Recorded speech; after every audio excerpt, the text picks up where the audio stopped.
This is Arkies in the Beltway, your look at national politics and the Arkansans influencing the discussions. I'm Alex Thomas, Washington correspondent for the Arkansas Democrat-Gazette, reporting from the nation's capital. Thank you for joining us for this episode of Arkies in the Beltway for the week of October 27th, 2024. For the last 3 weeks, we have taken a look at contests for 3 of Arkansas's U.S. House of Representatives seats. We conclude the series on this week's episode, diving into the 4th Congressional District race between Republican incumbent Bruce Westerman of Hot Springs and Democratic challenger Risie Howard of Pine Bluff. The 4th District primarily consists of counties in Arkansas's southwest corner, but it does extend into southern Pulaski County and some parts of northwest Arkansas.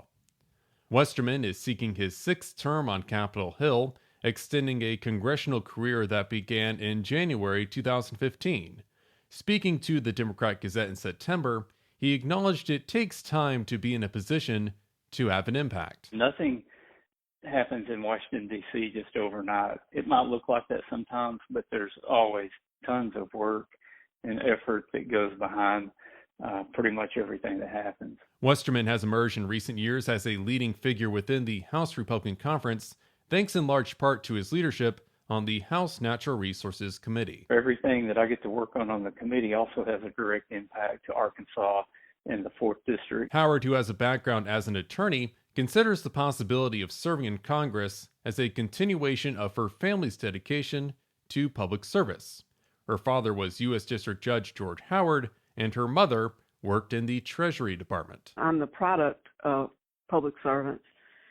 So I was brought up with the idea of serving my country. As Howard has spoken with potential voters, she says she has noticed overwhelming dissatisfaction with the current Congress, as well as a desire for a representative who will prioritize the top issues facing Arkansans. I want to do just what the title says, and that is to represent the people. Howard adds these conversations have helped her form her platform. If I had to come up with a platform per se, I'd have to say continuing what the Biden-Harris administration has done as far as strengthening and protecting Medicare, Medicaid, and the Affordable Care Act, and also maintaining Social Security and preventing the privatization of Social Security. When Westerman discussed his legislative priorities, much of the conversation focused on his involvement with the House Natural Resources Committee, which oversees matters concerning public lands, national conservation efforts, and energy policy. Westerman served as the committee's ranking member during the previous Congress before being elevated to the committee chairman in January 2023. Westerman says the United States needs to promote policies that balance conservation and extracting natural resources. We build on the past and we look toward the future. We utilize the resources and the things that we've been given, but we always want to make sure that we're leaving everything in better shape for the future. The current Congress has been able to achieve some of Westerman's goals. Last year's debt ceiling deal had language tightening environmental review deadlines in hopes of expediting energy projects. Westerman says he hopes the next Congress prioritizes policies addressing mineral extraction. To be effective with policy, it's really a long game. I can look back at different pieces of legislation that have been passed and bills signed into law that I had a direct impact on, and look over the body of work and say, hey, this is something that's actually doing some good in the country. There is still work to do in the current Congress. Westerman wants the Senate to consider the House's outdoor recreation bill. The congressman helped lead a bipartisan effort to get the Explore Act through Congress's lower chamber. The measure combines several proposals for improving recreation infrastructure and access to public lands. It's going to be one of those big bills that looks like everything happened all at one time, but this took years of work, working with a lot of different people to get all of the legislation in place and get something that could be supported on a bipartisan, bicameral level. Howard is thinking about what the next Congress may be able to accomplish. One of those items is possibly a new farm bill. Congress approves farm bills on a cycle, authorizing nutrition assistance, rural development, and agriculture programs. The Senate and House failed to pass a new farm bill by their most recent deadline of September 30th. and there are suggestions the next Congress will be responsible for addressing the matter. Senator John Boson of Rogers is the top Republican on the Senate Agriculture Committee, and Representative Rick Crawford of Jonesboro serves on the House Agriculture Committee.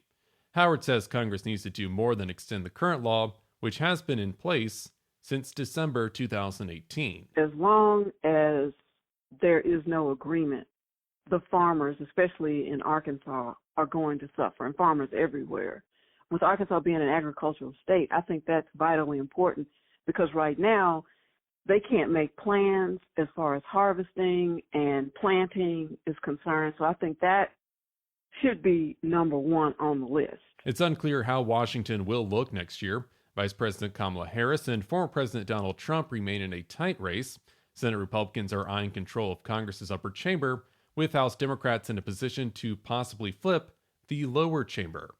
Westerman says regardless of the election outcome, it's going to take a lot of negotiating to get things done. You can pass bills out of the House, but if you want to get them signed into law, you need to be able to work with the Senate, and you need to be able to get some kind of bipartisan compromises to get those bills done. Howard says members in the next Congress may have different legislative priorities, but their goals will be all for naught if they don't prioritize compromise. You have to be able to get along and negotiate, and I think that's very important. Early voting is underway across the natural state. Polls will be open this week, Monday through Friday from 8 to 6, and Saturday from 10 to 4.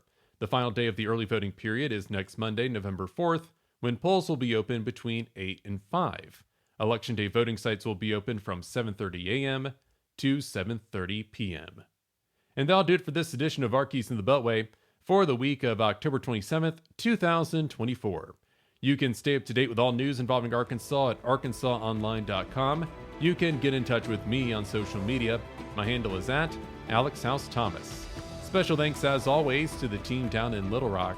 I'm Alex Thomas, and this has been Arkies in the Beltway. Thanks for listening.